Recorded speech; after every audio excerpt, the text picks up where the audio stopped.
Hello मेरे science के शौकीन। आज हम बात करने जा रहे हैं रिफ्रैक्शन, जो वन शॉट होने वाला है। ये टॉपिक में हम रिफ्रैक्शन एंड द फेनोमेनन, जब फेनोमेनन ऑफ रिफ्रैक्शन पढ़ेंगे। ये होगा दूसरा वीडियो क्लास 12th के। आगे बढ़ते हैं टॉपिक रिफ्रैक्शन। देखो बेटा, रिफ्रैक्शन होता क्या है? जब लाइट एक मीडियम से दूसरे मीडियम की तरफ, अब पूछोगे सर मीडियम क्या होता है? We are travelling, we need a medium. हम चल के जा सकते हैं, साइकिल से जा सकते हैं, बाई प्लेन जा सकते हैं, वाटर बाई शिप जा सकते हैं। तो जहाँ पे हम कम्युनिकेट करते हैं वो होता है हमारा कम्युनिकेशन मीडियम। सिमिलरली लाइट भी यहाँ पे ट्रैवल करता है। लाइट को ट्रैवल करने के लिए भी मीडियम चाहिए।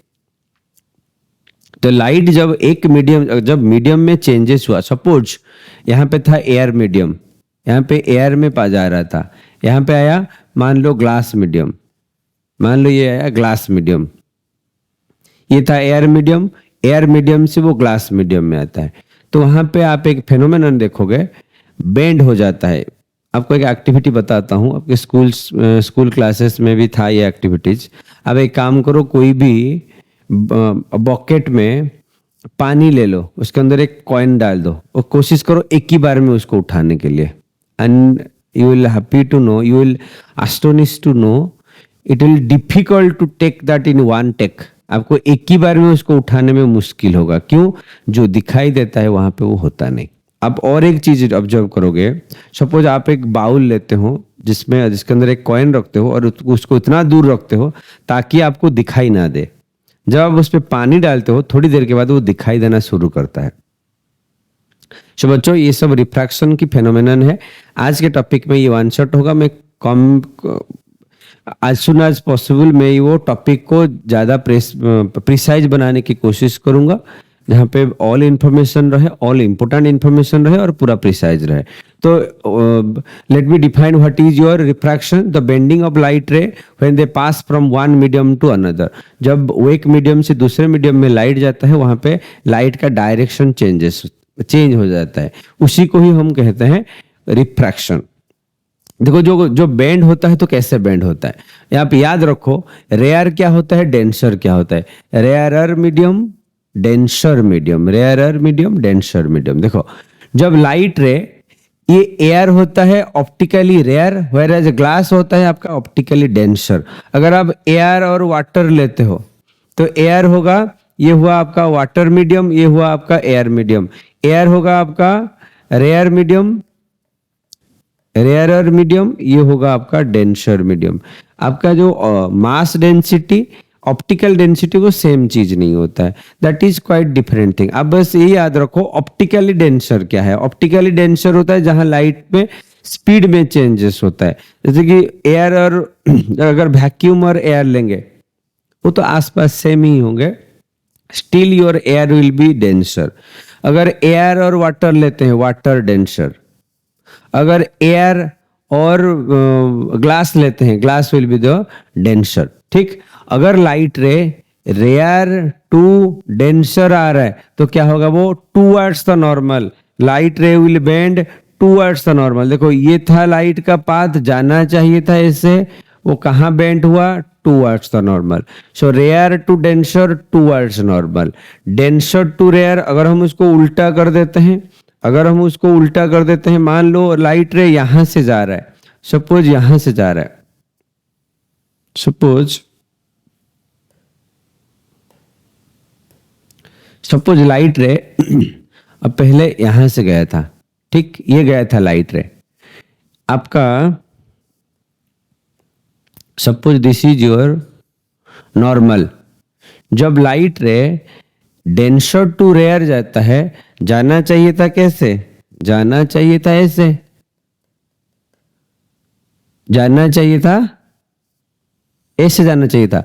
वो एक्चुअली जाएगा कैसे? ऐसे, अवे फ्रॉम द नॉर्मल। ठीक, वो क्या हो जाएगा? Away from the normal. ये हो जाएगा आपका पाथ। आया था ऐसे, ये हो गया। This is your incident, this is your refraction. यहां पे देखो, ये था योर आई, ये था आपका इंसिडेंट, ये हुआ आपका रिफ्रैक्शन, ये हुआ आपका रिफ्रैक्शन। समझ में आ रहा है? अब लॉज ऑफ रिफ्रैक्शन क्या होता है? अब एक लॉ तो कॉमन है, आपके रिफ्लेक्शन पढ़े थे और रिफ्रैक्शन पढ़ रहे हैं, दोनों में एक चीज तो कॉमन है। क्या कॉमन है? Incident ray, refracted ray and normal lie on same plane. कौन सा कौन? इंसिडेंट रे, रिफ्रैक्टेड रे, नॉर्मल, IRN, तीनों एक ही प्लेन में होंगे। प्लेन के बारे में पिछले वीडियो में अच्छे से समझाया था। नेक्स्ट होता है the ratio of sine of the angle of incidence to the sine of angle of refraction will be constant. अगर मैं लेता हूं sine I by sine R will be constant. Sine I by sine R is constant. This is also called Snell's law. इसको हम Snell's law भी पढ़ते हैं। Snell's law क्या होता है? Sign to the angle of incidence divided by sine to the angle of refraction will be constant. आपने पढ़ा था रिफ्लेक्शन में I इक्वल टू R था। कहाँ पे? रिफ्लेक्शन में। पर यहाँ पे तो IR सेम नहीं होता। क्यों? यहाँ पे बेंड होता है, यहाँ पे तो बेंड होता है। कितना बेंड होता है? आपको अगर रेयर टू डेंसर जा रहा है तो वो तो आपका कम हो जाता है, एंगल R कम हो जाता है। तो अब ये याद रखो, सपोज रेयर टू डेंसर, यहाँ पे था rare to denser, so R is less than I, तो आपका रिफ्रैक्शन I से छोटा हो गया।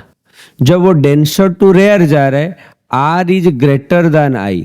देखो यहाँ पे I से R बड़ा हो गया जब वो डेंसर टू रेयर जाता है। समझ में आ रहा है? समझ में आया रिफ्रैक्शन क्या है? हाउ लाइट रे बेंड, कहां तक बेंड होता है? वो जब रेयर टू डेंसर जाता है तो टुवर्ड्स नॉर्मल जाता है, जब डेंसर टू रेयर जाता है अवे फ्रॉम द नॉर्मल। आगे बढ़ते हैं जल्दी जल्दी। रिफ्रैक्टिव इंडेक्स क्या है? अच्छा, हमने अभी पढ़ा वो बेंड हो जाता है जब लाइट रे एक मीडियम से दूसरे मीडियम तक जाता है, वो बेंड हो जाता है या तो स्पीड में चेंजेस आता है। अब ये जो चेंज हुआ, कितना चेंज हुआ? The extent to which the speed changes, that is called your refractive index, a measure of how much a material slow down the light compared to vacuum, that is your refractive index। दो जो speed में changes है, एक medium से जब light रे one medium से दूसरे मीडियम में गया, मान लो यहाँ पे था स्पीड V1, यहाँ पे था स्पीड V2, ये स्पीड में चेंजेस आया, बढ़ सकता है, कम हो सकता है। अगर रेयर टू डेंसर तो कम होगा, डेंसर टू रेयर तो स्पीड बढ़ेगा। हाँ, तो V1 V2 भी डिपेंड करेगा denser to rare, rare to denser में। तो यहाँ पे जो चेंजेस होता है उसी के रेशियो को ही मैं कहूंगा रिफ्रैक्टिव इंडेक्स। उसको समझने के लिए पहले समझते हैं एब्सोल्यूट रिफ्रैक्टिव इंडेक्स क्या होता है। एब्सोल्यूट मीन्स अब हमारे पास यहाँ दो मीडियम है, अगर मैं हमेशा ये जो फास्ट मीडियम है इसको मैं आइदर वैक्यूम लूं या तो एयर लूं, क्योंकि वो nearly equal, your speed in air is nearly equal to speed in vacuum. Speed in air is nearly equal to speed in vacuum. अगर ये जो पहला मीडियम हमेशा एयर या तो वैक्यूम होगा, दूसरा मीडियम आप कुछ भी ले सकते हो, ग्लास ले लो, वाटर ले लो, केरोसिन ले लो, कुछ भी ले जाओ, तो वो केस में हम इसको एब्सोल्यूट रिफ्रैक्टिव इंडेक्स कहेंगे हमेशा। अच्छा, तो रिफ्रैक्टिव इंडेक्स क्या हुआ? म्यू इक्वल टू और speed of light is your C divide by V। V is the velocity in the medium, C is your speed of light in vacuum, and the value is your, the speed of light in vacuum, these are 3 into 10 to the power 8, 3 into 10 to the power 8 metre पर second, that is your C। तो यहाँ पे C एक चीज पता है, हाँ, so mu equal to C by V, this is absolute refractive index. अब रिलेटिव रिफ्रैक्टिव इंडेक्स क्या होता है? एक तो था एब्सोल्यूट, अब हम पढ़े रिफ्रैक्टिव इंडेक्स क्या है, दोनों का ratio. Relative absolute refractive index क्या हुआ? हमें एब्सोल्यूट में पता है कि पहला जो है वो वैक्यूम ही होगा, पहला जो स्पीड होगा वो वैक्यूम होगा, तो वो एब्सोल्यूट हुआ। अब रिलेटिव क्या होता है? Relative means compare. हमने पढ़ा था जब रिलेटिव वेलोसिटी, तो दोनों का कंपेयर किए थे। तो यहाँ पे भी अगर रिलेटिव का टर्म आ रहा है तो कंपैरिजन आ रहा है। तो the ratio of the speed of light in one medium to the speed of in other. हाँ देखो यहाँ पे हुआ mu two one, this is relative refractive speed of light in medium one divide by speed of light in medium two. This is your mu two one, speed in medium one, speed in medium 1 by speed in medium 2, that is your see mu 21 which is equal to v1 by v2. This is your relative refractive index. relative दोनों का comparison होता है। हाँ अच्छा एक चीज बताओ, मैं mu 21 क्यों लिख रहा था? mu 21 का मतलब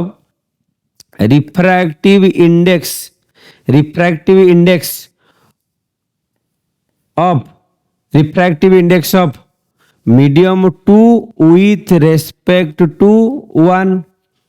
refractive index of 2 with respect to 1। अब पूछोगे ऐसे क्यों लिख रहे हैं सर, 2 1 क्यों? देखो बेटा चेंज हुआ कहाँ पे? चेंज हुआ सेकेंड मीडियम में, पहला मीडियम में तो हुआ नहीं। पहला मीडियम में तो आ रहा था एक स्पीड में, स्पीड कहाँ पे चेंज हुआ? तो सेकेंड मीडियम में। तो इसलिए मैं लिखता हूं म्यू 21। क्यों? Refractive index of 2 with respect to 1, जिसके वजह से स्पीड चेंज हुआ, इसलिए लिखता हूं mu 21। So refractive index of 2 with respect to 1। अगर मैं बात करता हूं refractive index of 1 with respect to 2, 1 with respect to 2 को क्या लिखूंगा मैं? म्यू 1 2। अगर म्यू 1 2 तो यहां पे स्पीड का भी रेशियो उल्टा हो जाएगा। देखो 2 1 था तो 1 2 लिखा था, अगर 1 2 तो क्या लिखूंगा? v2 by v1। अगर ये दोनों को मैं रिलेट करूं तो मेरा फाइनल रिलेशन क्या बन के आता है? मेरा फाइनल रिलेशन ये मिल के आता है, mu 21 equal to 1 by mu 1 2, mu 21 equal to 1 by mu 1 2। This is our relation between refractive index of two medium. अगर रिफ्रैक्टिव इंडेक्स ऑफ, अच्छा इसको मैं ऐसे भी लिख सकता हूं, mu 21 equal to mu 2 by mu 1। इसमें ऐसे लिख सकता हूं, म्यू 2 क्या होगा? Absolute refractive index of second divide by absolute refractive index of first. अगर मैं लिखूंगा म्यू 1 2 तो क्या लिखूंगा बताओ? म्यू 1 2 को क्या लिखूंगा? Mu 1 by mu 2, absolute in first divide by absolute in second. अगर मैं इस पे डालता हूं, अच्छा म्यू का क्या फॉर्मूला? सी बाई भी, तो यहां पे क्या डालता हूं? सी बाई भी 2 डिवाइड बाई सी बाई भी 1। ये सुनो, which is equal to c कट जाएंगे, क्या आएगा? v1 by v2। यही तो पढ़े थे डेफिनेशन में, यही तो पढ़े थे हम डेफिनेशन में, v1 बाई v2। देखो ये हुआ हमारा फाइनल रिलेशन, ये हुआ हमारा final relation, mu 21 equal to mu 2 by mu 1 equal to v1 by v2। अगर मैं लैम्डा के टर्म से, लैम्डा क्या था? वेवलेंथ। अगर मैं वेवलेंथ के टर्म से रिप्रेजेंट करूं, v का फॉर्मूला क्या है? Your v equal to s by t. हाँ तो यहां पे s क्या होगा? लैम्डा, तो lambda by time.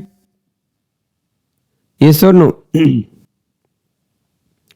This is your lambda means v proportion to lambda, v proportion lambda होगा तो ये भी होगा लैम्डा 1 बाई लैम्डा 2। ये होगा इन terms of wavelength, in terms of wavelength. अब पूछोगे लैम्डा का सर क्या रोल है? क्योंकि आगे हम पढ़ने वाले हैं लाइट एज वेव, तो इसका जरूरत पड़ सकता है, इसीलिए we are converting into terms of wavelength. So mu 21 equal to mu 2 by mu 1, बस म्यू 2 सेम सीक्वेंस में रहेंगे, 2 1 तो 2 बाई 1, 1 2 तो 1 बाई 2, बस वेलोसिटी एंड लैम्डा हो जाएंगे 1 बाई 2, उल्टा हो जाएंगे, रेशियो नाम में हो जाएंगे। समझ में आ रहा है? आगे बढ़ते हैं। अब होता है total internal reflection. Total internal reflection, देखो इसको समझने के लिए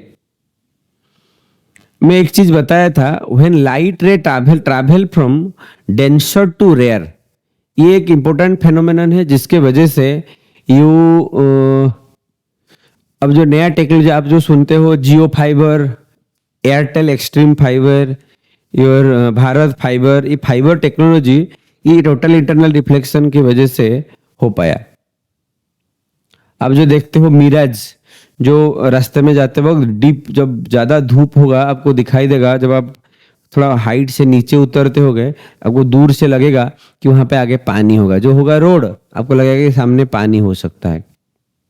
ये सब एक ऑप्टिकल इल्यूजन बोल सकते हो। This is an important phenomena. यानी जो टोटल इंटरनल रिफ्लेक्शन जिसके वजह से आज हम long distance information that to be speed of light में वी कैन प्रोपागेट, मतलब भेज सकते हैं। जो हमारे घर में आता है जो फाइबर केबल, वो बस इसी का देन है, बस इसी का साइंस है। चलो समझते हैं टोटल इंटरनल रिफ्लेक्शन होता क्या है। The complete reflection of light ray back into the medium when they strike the boundary with another medium at angle greater than the critical angle। देखो क्या होता है, मैं यहाँ पे मान लो दो मीडियम लेता हूँ।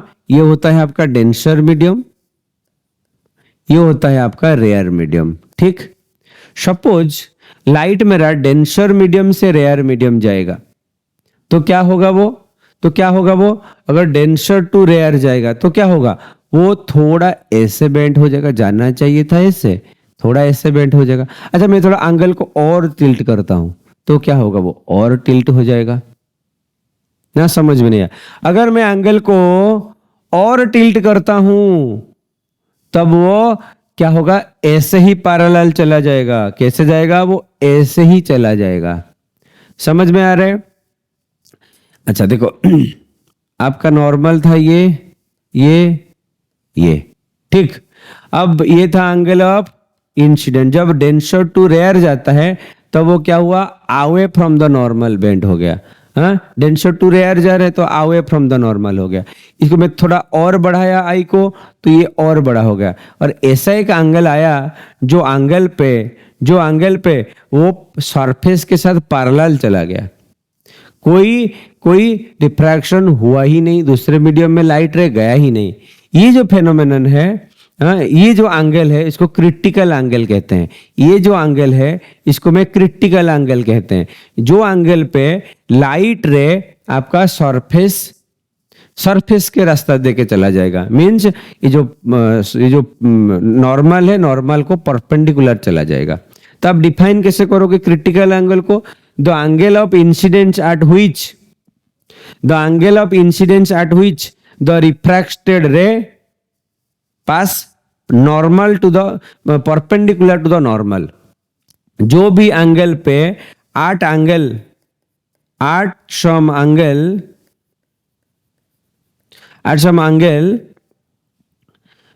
of incidence refracted ray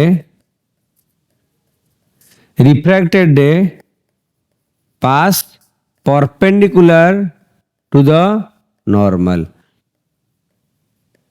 perpendicular to the normal, ये नॉर्मल के साथ परपेंडिकुलर करके चला जाता है, बस वही एंगल को क्रिटिकल एंगल कहेंगे।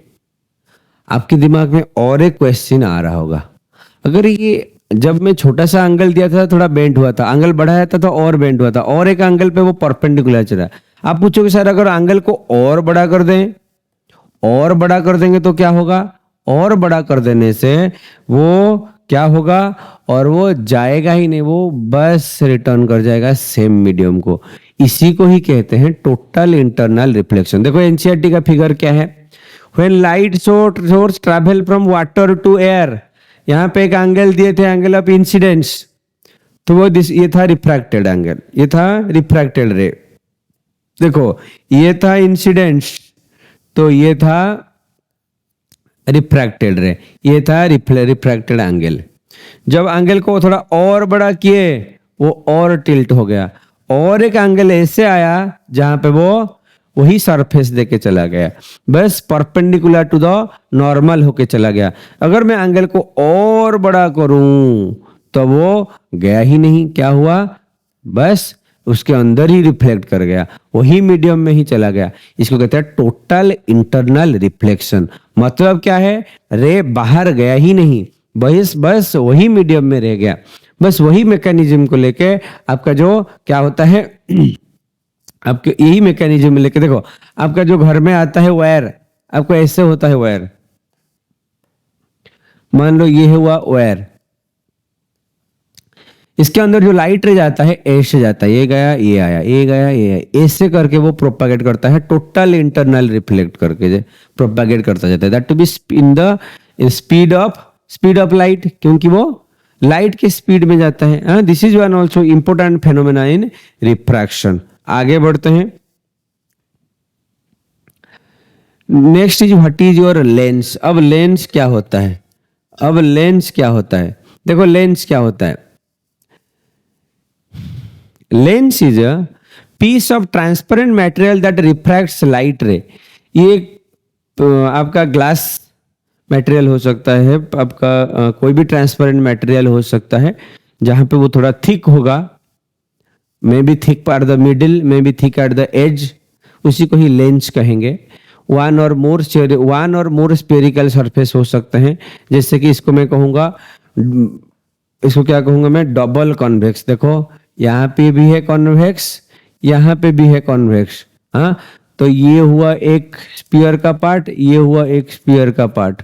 हाँ, ऐसे करके इसको मैं क्या कहूंगा, इसको मैं कहूंगा डबल कॉन्वेक्स, इसको मैं क्या कहूंगा, डबल कॉन्वेक्स लेंस।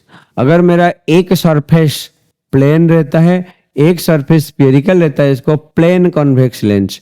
अगर मेरा एक सरफेस, अगर ये इसको बाई कॉन्वेक्स कहते हैं।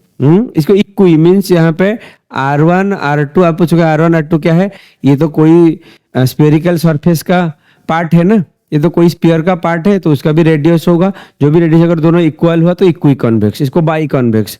इसको क्या कहते हैं, इसको कहते हैं कॉन्वेक्स कॉनकेव, कॉन्वेक्स कॉनकेव। इसको क्या कहेंगे, डबल कॉनकेव और इक्वी कॉनकेव। ये भी बाई कॉनकेव, ये भी आपका बाई कॉनकेव। हाँ, ये भी आपका by convex. This is your concave convex, this is your convex concave, this is your concave convex. This is your plane and concave, this is your plane and concave.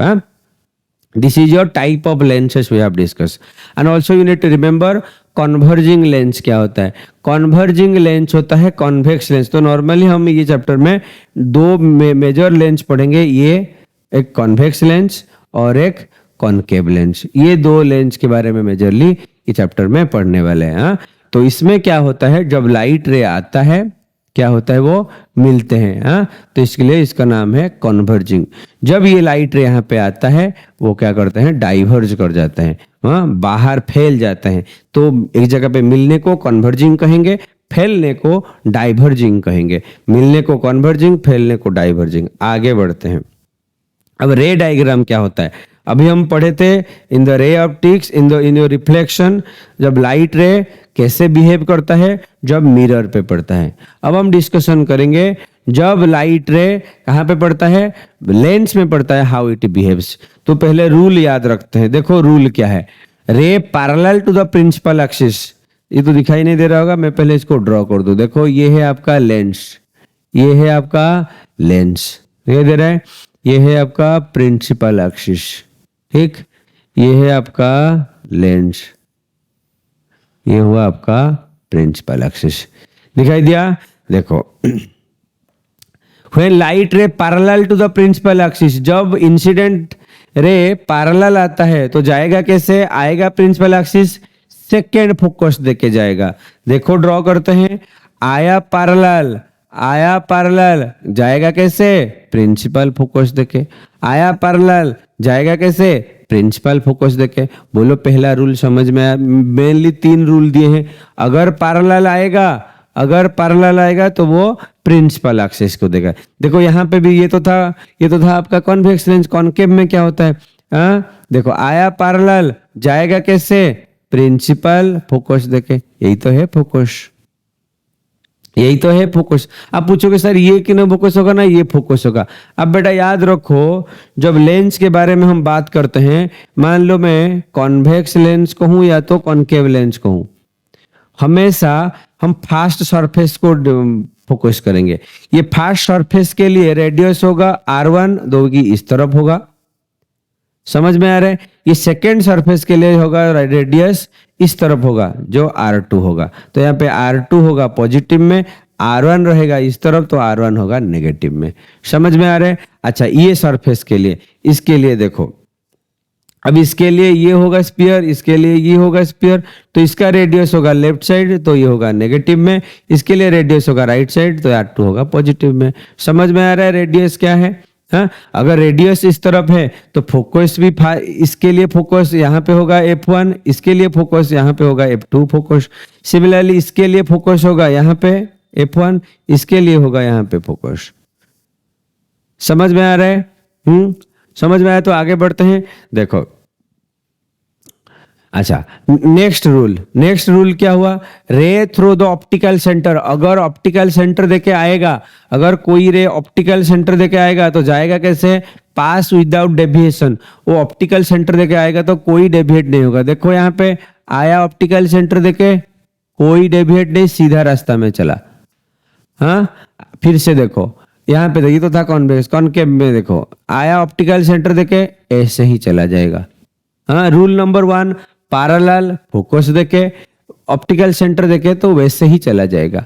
Parallel आया optical centre, parallel आया तो focus देके जाएगा, optical centre देके आया तो without deviation वो पास हो जाएगा। नेक्स्ट रूल देखो, नेक्स्ट रूल में क्या पढ़ते हैं? फास्ट प्रिंसिपल फोकस, अगर वो फास्ट प्रिंसिपल फोकस देके आएगा तो वो पैरेलल चला जाएगा। देखते हैं रे को हम पहले क्या करते हैं, फोकस देख के लाते हैं। देखो, अगर फास्ट प्रिंसिपल फोकस, यही तो है फास्ट प्रिंसिपल फोकस, अगर वो फोकस देके आ रहा है, अगर वो फोकस देके आ रहा है, जाएगा कैसे? पैरेलल होके। हाँ, बस उसी का तो अपोजिट, आया था पैरेलल, गया था फोकस देके, आया है फोकस देके, जाएगा पैरेलल। सिमिलरली देखो, हाँ, अगर वो आएगा फोकस देके, देखो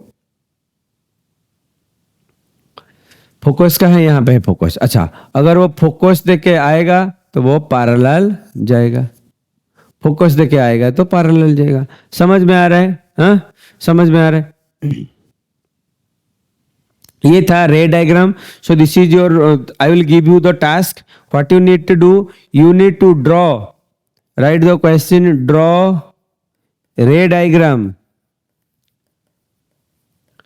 ड्रॉ रे डायग्राम फॉर, दो चीज के लिए करना है। हाँ, एक तो है कॉनकेव लेंस, एक होता है कॉन्वेक्स लेंस।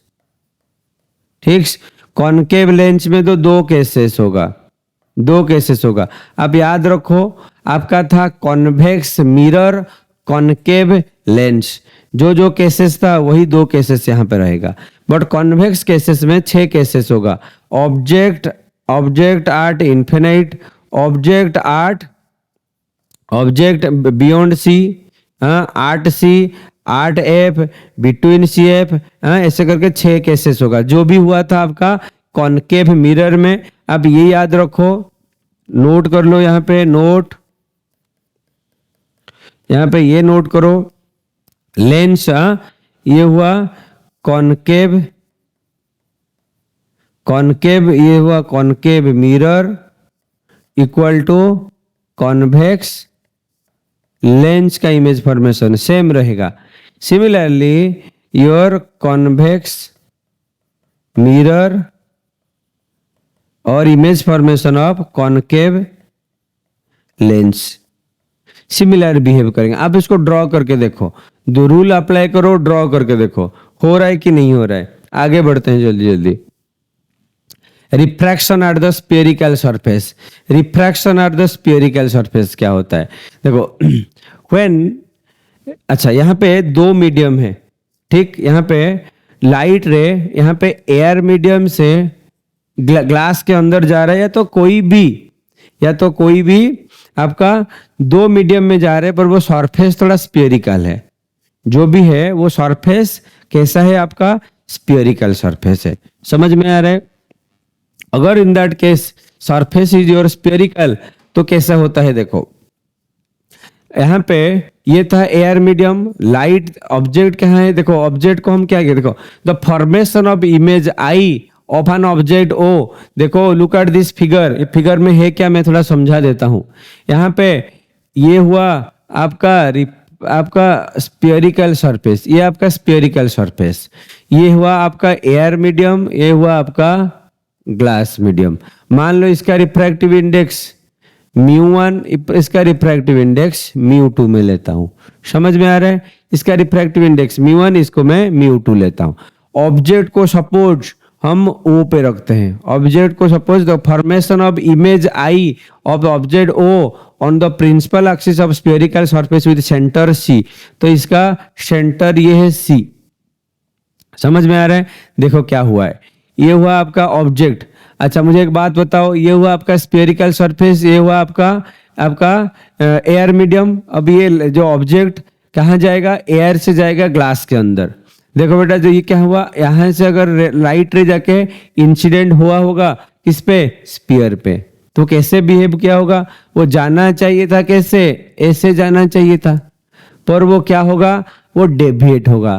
कहाँ पे डेविएट होगा? Towards the normal. चलो पहले नॉर्मल ड्रॉ कर लेते हैं। देखो नॉर्मल कैसा है। अच्छा, अगर ये स्फेरिकल सरफेस तो उसका नॉर्मल कहाँ तक होगा? सेंटर तक होगा। ये अपना ट्रिगोन आपका ज्योमेट्री में आप पढ़े, हाँ?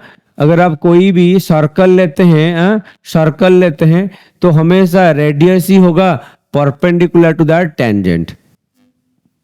समझ में आ रहा है? परपेंडिकुलर। इसीलिए मैं वो रेडियस को मैं क्या करता हूँ, ये सरफेस के परपेंडिकुलर लेता हूँ, वो सरफेस के लिए परपेंडिकुलर होता है। समझ में आ रहा है? अच्छा यहाँ पे देखो, लाइट रे जाना कहाँ चाहिए था?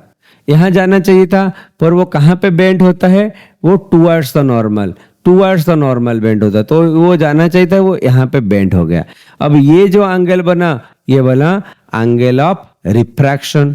अब ये जो एंगल आया था, ये था एंगल ऑफ इंसिडेंस। ये जो आया था एंगल ऑफ इंसिडेंस, जो गया वो एंगल ऑफ रिफ्रैक्शन। समझ में आ रहा है? अब यहाँ पे एक डेरिवेशन करने वाले हैं, जो important derivation, refraction by spherical surface. One of the long question और long derivation, you need to practice multiple times. देखो जो डेरिवेशन है ये चैप्टर में, एक तो था आपका फ्रॉम योर मिरर इक्वेशन, ज्यादा डेरिवेशन था नहीं, पर यहाँ पे दो मेजर डेरिवेशन है, उसको करेंगे। रिफ्रैक्शन के केस में जो ये हुआ है one important derivation, refraction at the spherical surface. अच्छा, हम ये थोड़ा आपको ना हर वो खेल है ये फिगर के साथ।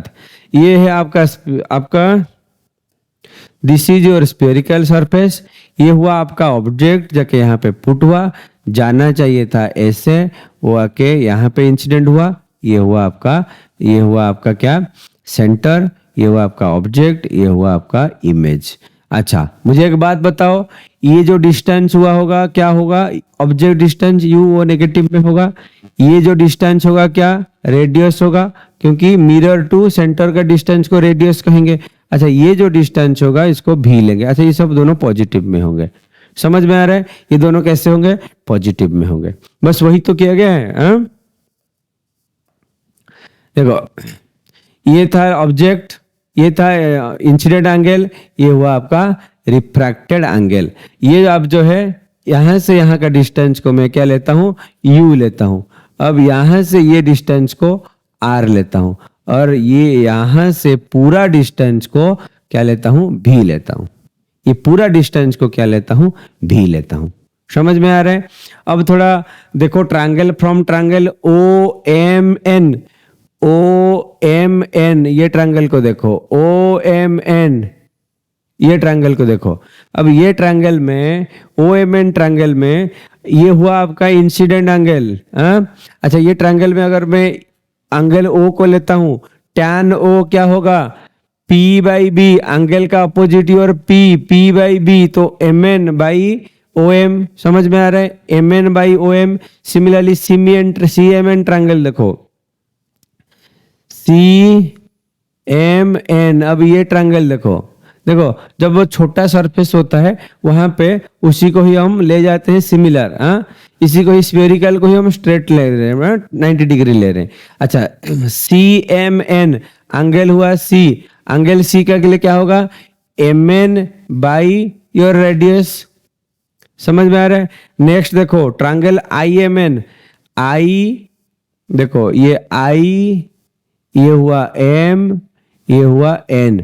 आई एम एन ट्रायंगल के लिए देखो, आई एम एन ट्रायंगल के लिए ये हुआ एंगल आई, ये हुआ angle I, angle tan M I N equal to M N by M I.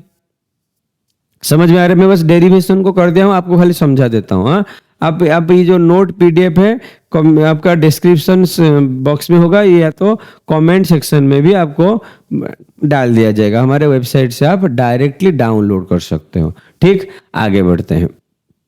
I is the exterior angle from the NOC. अब देखो ये जो एंगल हुआ, ये जो एंगल हुआ, ये ट्रायंगल का एक्सटीरियर एंगल ही तो हुआ।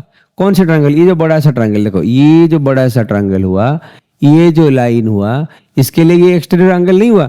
तो this plus this equal to I, हाँ, this plus this equal to I. समझ में आ रहा है? अच्छा सो मैं वही लिखा हूं M O N plus M C N.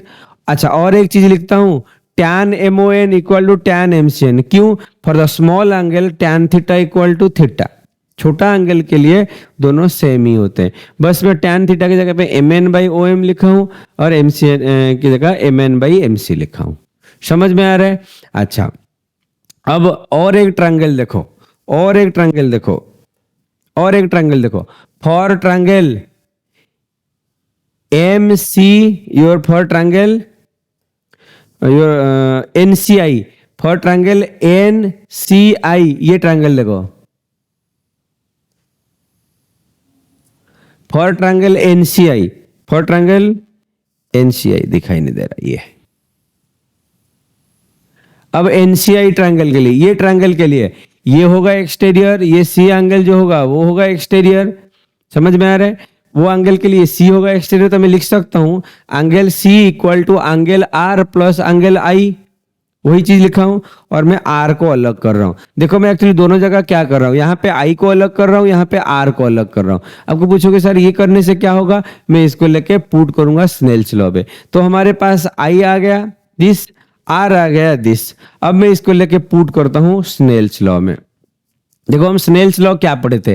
Snell's law पढ़े थे sine I to sine R which is equal to your μ2 1 और μ2 बाई μ1। तो मैं लिख सकता हूं μ1 sine I by μ2 sine R। इसको लिखता हूं Snell's law, μ1 sine I equal to μ2 sine R। अब यहाँ पे μ1 की जगह पे मैं लिखता हूं μ1 साइन I को, अच्छा, for small angle sine I equal to I, sine theta equal to theta. जब छोटा एंगल होता है वो एंगल के साथ सिमिलर होते हैं। हाँ, sine theta equal to theta, तो μ1 into I equal to μ1 into R, μ2 into R। समझ में आया? बस में जो I का जो भी एक्सप्रेशन था, यहाँ पे मिला था हमको I का एक्सप्रेशन, यहाँ पे हमको क्या मिला था? I का एक्सप्रेशन। मैं इसको लेके पुट कर देता हूँ। यहाँ पे मुझे R का एक्सप्रेशन मिला था, मैं R को लेके वहां पे पुट कर देता हूँ। From equation 1 and 2 I am putting in this, so what I got μ1 into this equal to μ2 into R। अब यहाँ पे देखो हर जगह mn है, मैं mn को यहाँ से कॉमन ले लिया, यहाँ से कॉमन लिया, दोनों तरफ से काट दिया हूँ, mn हट गया। अब क्या बचा? μ1। अब OM के जगह पे मैं माइनस U पुट करता हूँ। ये OM के जगह पे मैं क्या करता हूँ? ये OM के जगह पे माइनस U पुट करता हूँ, माइनस U, क्योंकि लेफ्ट साइड है, using the Cartesian, using the Cartesian sign, this is your minus U and R भी तो पॉजिटिव ही होंगे, बस वही को पुट किया हूं। देखो U negative, R and V और पॉजिटिव, बस उसी को पुट करने से क्या हुआ? हमको मिला μ1 1 by minus U plus 1 by R equal to μ2 into 1 by R minus 1 by V। अब मैं क्या किया हूँ, जो V के टर्म को इसको मैं खोल दिया हूँ, μ1 को मल्टीप्लाई μ2 को मल्टीप्लाई करके अलग अलग कर दिया हूँ। V और U को अलग कर दिए हैं हम, V और U को हम अलग कर दिए हैं और R के टर्म को अलग कर दिए हैं।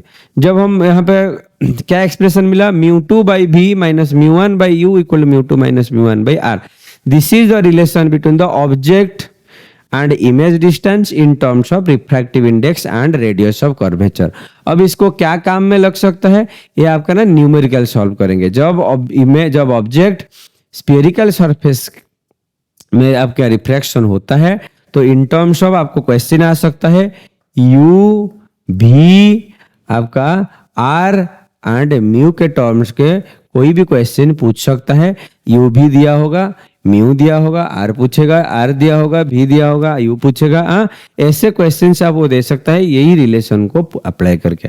सो this is your one important derivation. This is your important derivation refraction at the spherical surface. ठीक, अब इसका एप्लीकेशन और एक आगे करेंगे। आगे बढ़ते हैं और एक इम्पोर्टेंट डेरिवेशन जिसको कहते हैं लेंस मेकर फॉर्मूला। अब जो लेंस बनता है, लेंस बनाने के लिए भी एक इम्पोर्टेंट फॉर्मूला का अप्लाई होता है जिसको हम डिराइव करेंगे, जिसको हमको कंसिडरेशन में लेना होता है। How the lens is formed. देखो बस कुछ ज्यादा कुछ हुआ नहीं, बस यहाँ से जो फॉर्मूला आया बस यहाँ पे एप्लीकेशन हुआ। यहाँ पे मिला मुझे फॉर्मूला, यहाँ पे मुझे मिला formula at the spherical surface. यहाँ पे क्या लिया हूं, देखो I have taken a lens. मैं एक लेंस को लिया हूं, लेंस के दो सरफेस को अलग अलग कर दिया हूं। यहाँ पे था लेंस, ये हुआ आपका लेंस। अब ये लेंस के दो पार्ट को अलग कर दिया हूं। ये हुआ आपका part 1, this is your part 1 या तो figure 1, this is your part 2 या तो फिगर 2। ठीक, पहले लाइट रे ये सरफेस के लिए कुछ बिहेव किया होगा, फिर लाइट रे ये सरफेस के लिए कुछ बिहेव किया होगा, लाइट रे ये सरफेस के लिए कुछ बिहेव किया होगा, इसके लिए कुछ अलग बिहेव किया होगा। बस इसको हम पार्ट बाय पार्ट समझते हैं। देखो, a relationship between the focal length, radius of curvature and the refractive index of lens is called lens maker formula। देखो कैसे डिराइव किया है। Image formation by double convex lens. यहाँ पे मैं दो स्टेप में करने वाले हैं, यहाँ पे हम दो पार्ट में कन्वर्ट करने वाले हैं। पार्ट 1 जो क्या होगा, जहां पे ये होगा ऑब्जेक्ट और ये बनेगा आपका इमेज, I1 बनेगा आपका इमेज। फिगर 2 में क्या है, जो भी इमेज बना था, ये जो इमेज एक्चुअली वर्चुअल ऑब्जेक्ट का काम करेगा। ये जो इमेज बना था ये फर्स्ट फिगर के लिए, यहाँ पे वो ये इमेज वर्चुअल कैसे काम करेगा, ये वर्चुअल ऑब्जेक्ट का काम करेगा I1। तो ये हुआ आपका I1, ये सॉरी ये हुआ I1, ये हुआ आपका वर्चुअल ऑब्जेक्ट I1, ये बनेगा इमेज। पहले एक एक फिगर समझते हैं, अप्लाइंग। देखो क्या हुआ, ये था, यही तो था सेम फिगर। देखो पिछले जब हम किए थे वही फिगर है, बस ये था C, ये था I। ठीक, देखो क्या अप्लाई हुआ है। ये हुआ आपका O। जब लाइट रे एयर टू डेंसर गया तो बेंड कहाँ हुआ, टूवर्ड्स द बेंड, क्या हुआ, टूवर्ड्स द नॉर्मल बेंड हुआ। अच्छा, ये हुआ आपका सेंटर, ये होगा आपका रेडियस। ठीक, यही हम पढ़े थे, बस इसको हम रिलेशन को अप्लाई करते हैं। So μ2 by v minus μ1 by u equal μ2 minus μ1 by r1। यही एक्सप्रेशन हम यहाँ पे पढ़े। यही एक्सप्रेशन को मैं क्या किया हूँ, पहले फॉर्मूला के लिए मैं अप्लाई कर देता हूँ, फर्स्ट फॉर्मूला के लिए मैं अप्लाई कर देता हूँ। तो ये मुझे मिला। तो यहाँ पे क्या था, ये था μ1, ये था μ2, ये था μ1 एंड ये था μ2। अच्छा, फॉर द सेकेंड फिगर, अब दूसरा फिगर बहुत इंपॉर्टेंट है। दूसरा फिगर क्यों इंपॉर्टेंट है, यहाँ पे ये जो पहला मीडियम है यहाँ पे μ2 है, यहाँ पे glass is the first medium and air is the second medium. बस मैं वही लिखा हूँ, इसको लिखा हूँ μ2, इसको लिखा हूँ मैं μ1। इसलिए मैं क्या किया हूँ, μ1 बाई v। यहाँ पे सेकेंड मीडियम कौन है, μ1। ठीक, μ1 बाई यहाँ पे u क्या है, u सॉरी यहाँ पे v क्या होगा, ये μ2, यहाँ पे था μ2 बाई v1, तो यहाँ पे लिखा μ1 by v minus μ2 by v1। जो यहाँ पे जो ऑब्जेक्ट डिस्टेंस यहाँ पे प्ले कर रहा है, वर्चुअल ऑब्जेक्ट का रोल प्ले कर रहा है फॉर द सेकेंड फिगर। इस सेकेंड पार्ट के लिए जो वर्चुअल का रोल प्ले कर रहा है, कौन प्ले कर रहा है, इसके इमेज। तो ये मिला मुझे सेकेंड इक्वेशन। देखो ये मिला मुझे सेकेंड इक्वेशन, ये हुआ फर्स्ट इक्वेशन, ये मुझे मिला सेकेंड इक्वेशन। ठीक, अब मैं सेकेंड इक्वेशन को क्या किया हूं, बस मैं R2 को नेगेटिव में नहीं आऊं। देखो ये जो R2 को मैं नेगेटिव में लिए हैं, हम क्यों नेगेटिव में लिए हैं, क्योंकि वो लेफ्ट साइड है। वही कार्टेशियन साइन को यूज करके R2 को नेगेटिव, तो ये मुझे मिला एक्सप्रेशन। समझ में आया। अच्छा, अब ये दोनों इक्वेशन 1 और 2 को मैं क्या करता हूँ, ऐड कर देता हूँ। तो ये दोनों कांस्टेंट है, mu two by v one, mu two by v one, तो दोनों प्लस माइनस वो कैंसिल आउट हो जाएंगे। तो क्या मिलेगा, mu one whole into one by v minus one by u equal to mu two minus mu one whole into, जो ये जो एक्सप्रेशन था मैं इसको क्या किया हूँ, कॉमन ले लिया हूँ। यहाँ पे है, यहाँ पे भी है, ये दोनों को कॉमन लेने से 1 by R one minus 1 by R two. ये जो डेरिवेशन है आपको सही से खुद ही से करो, ठीक, समझ जाओ, खुद ही से करो। अगर कहीं पे होता है तो आप बैक करके फिर से देखो कैसे डेराइव हुआ। तो मैं ये जो म्यू वन यहाँ पे था, मैं इसको यहाँ पे लाके डिवाइड कर दिया हूँ। ये जो म्यू वन था यहाँ पे लाके डिवाइड कर दिया, mu two by mu one minus mu one by mu one equal to 1 by R one, sorry whole into 1 by R one minus 1 by R two. समझ में आया, यहां तक समझ में आया? आगे बढ़ते हैं। ये देखो, वही एक्सप्रेशन को लिखा हूं। अब जो म्यू टू वन क्या है, म्यू टू वन में कहां से लाया, mu two one equal to mu two by mu one, जहां पे यहाँ पे डिवाइड हुआ था mu two by mu one, बस इसको मैं लिखा हूं म्यू टू वन, इसको मैं म्यू टू वन, और इसको मैं ये दोनों का कैंसिल आउट हो गए, वन हो गए। समझ में आया? तो ये दोनों कैंसिल हो गए, mu two one minus one, अब this is your 1 by R one minus 1 by R two. अच्छा, फिर ऑब्जेक्ट फॉर्मेट इन्फिनाइट डिस्टेंस, हम ऑब्जेक्ट को ना पास में लिए थे बोल के ये था। अगर मैं ऑब्जेक्ट को क्या करता हूँ, यू को इन्फिनाइट ले लेता हूँ। अगर मैं यू को इन्फिनाइट लूंगा तो वो क्या होगा, यू को इन्फिनाइट लेने से ऑब्जेक्ट कहाँ पे, इमेज कहाँ पे बनेगा, फोकल लेंथ, फोकस पे बनेगा। यही तो हम पढ़े थे, when u is infinite v equal to f. अब बस यही पे अप्लाई करो, 1 बाई v के जगह पे f डाल दो, 1 बाई u के जगह पे इन्फिनाइट डाल दो। You know 1 by infinite is your zero, हाँ 1 by infinite is your zero, तो इसलिए ये 1 बाई एफ माइनस जीरो, तो ये हो गया 1 by F which is equal to mu two one minus one equal to 1 by R one minus 1 by R two. समझ में आ रहा है? The equation is known as lens maker formula.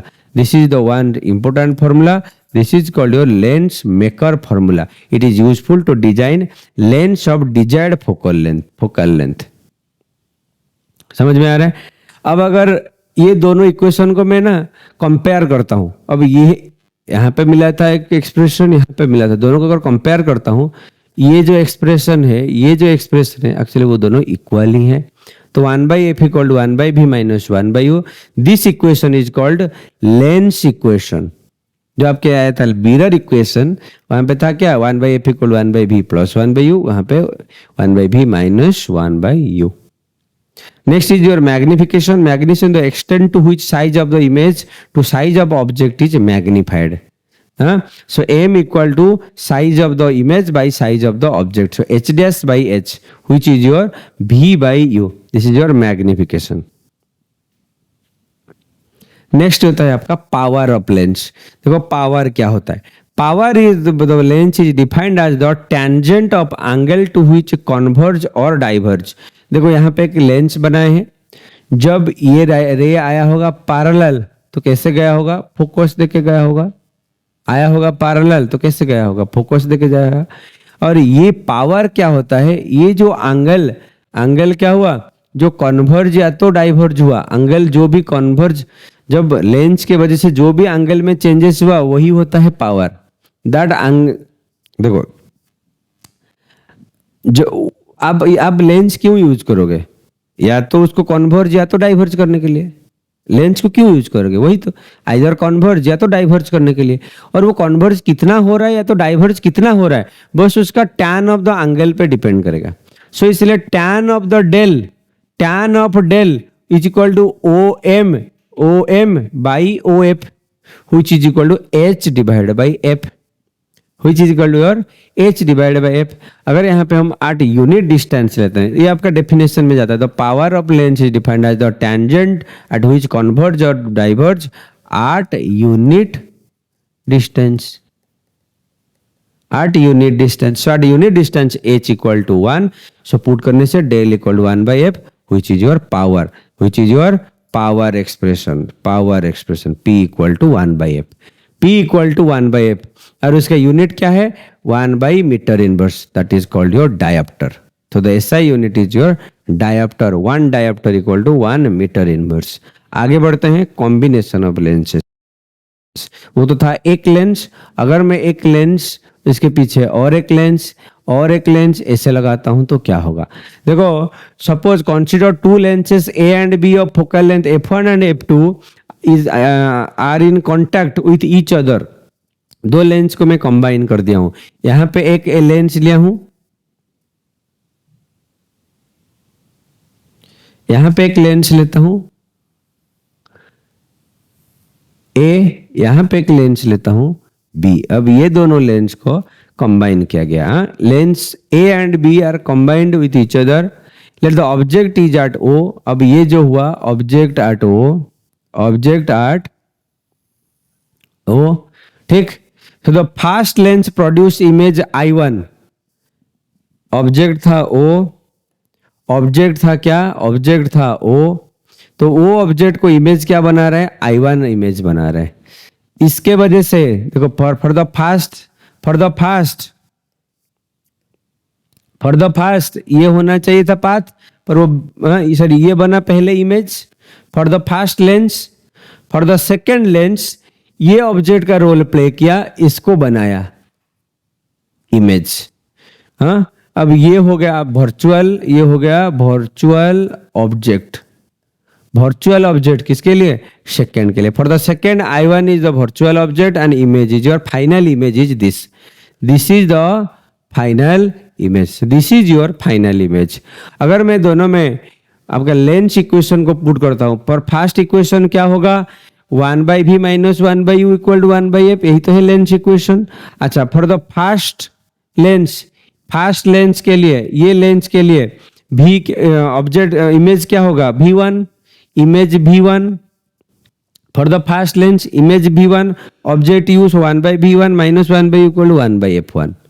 For the second 1/v minus 1/v1 equal to 1/f2 for the second. अब इसका focal length होता है मान लो f1, मान लो इसके लिए फोकल लेंथ f1 और इसके लिए फोकल लेंथ हम f2 लेते हैं। तो ये हुआ हमारे पास दो इक्वेशन। अगर ये दोनों इक्वेशन को मैं क्या करता हूं? इक्वेट करता हूं, then what I will get? देखो, ये दोनों कैंसल, एडिंग दोनों इक्वेशन को अगर मैं ऐड करता हूं, दोनों कैंसल आउट हो जाएंगे। क्या मिलेगा? 1/v minus 1/u equal 1/f1 plus 1/f2 which is equal to 1/f। और हमको पता है 1/f equal to your power equal to 1 by focal length, जो था tan del. That del angle वही था जो डेल एंगल जो कन्वर्जिंग है तो डाइवर्जिंग था, वही था power. So power equal to 1/f। So p क्या मिला? P1 plus P2। सपोज मेरे पास n नंबर ऑफ लेंसेस होगा तो टोटल पावर क्या होगा? वो सबका पावर सम हो जाएंगे, ठीक, पावर हो जाएंगे सम। अगर मैग्निफिकेशन की बात करेंगे तो मैग्निफिकेशन क्या होगा? m1 into m2 into dot dot dot dot up to mn। जैसे कि यहाँ पे pn तक ऐड होंगे, हाँ, तो वो मैग्निफिकेशन मल्टीप्लाइड होगा। ये होगा लीनियर मैग्निफिकेशन, जहाँ पे वो मल्टीप्लाइड होंगे। इसके साथ चैप्टर को खत्म करते हैं। कोई भी डाउट आप कमेंट सेक्शन में पूछो, आप हमारे साथ जुड़े रहो। अगर आपको जो भी असाइनमेंट दिया जाता है आप करो। इसके लिए हम डेडिकेटेड और एक क्लास करेंगे जहां पे हम न्यूमेरिकल डिस्कशन करेंगे ये पूरे चैप्टर का, ठीक। इसके साथ हम वीडियो को खत्म करते हैं। अगला जो वीडियो आने वाला है, अगला जो लेसन होगा जहां पे हम प्रिज्म के डेरिवेशन करेंगे और 3 ऑप्टिकल इंस्ट्रूमेंट के बारे में डिस्कशन करेंगे। Thank you so much.